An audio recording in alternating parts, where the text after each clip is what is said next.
le chant qui fait battre le cœur français. Née en pleine Révolution française, cette chanson puissante fut écrite en une nuit par un jeune officier, Claude-Joseph Rouget de Lille. La nuit du 25 au 26 avril 1792, il rédigea les paroles et la musique de ce qui allait devenir la Marseillaise.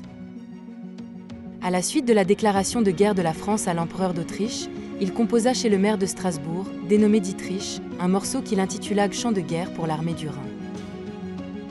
À ce moment-là, l'armée autrichienne menace la patrie et l'esprit républicain brûle dans les cœurs, alors lorsqu'il la présenta aux volontaires marseillais en route pour rejoindre l'armée à Paris, le chant eut un impact immédiat.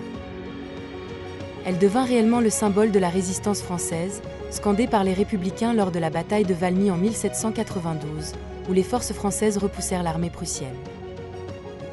Ainsi, elle traversa l'histoire de la France, résonnant dans les moments de triomphe et de tragédie, de la Révolution française au combat pour la liberté lors de la Seconde Guerre mondiale.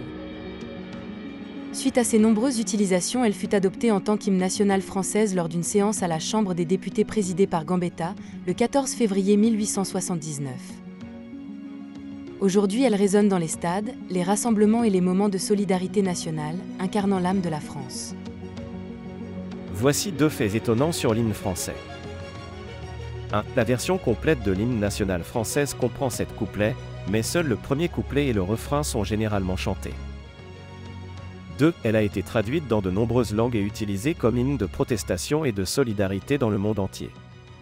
Elle a été chantée lors de manifestations et de soulèvements dans divers pays au cours des siècles. La Marseillaise reste un cri de ralliement pour les Français, rappelant leur héritage révolutionnaire et leur engagement pour la liberté, l'égalité et la fraternité. Abonnez-vous Cœur Rouge.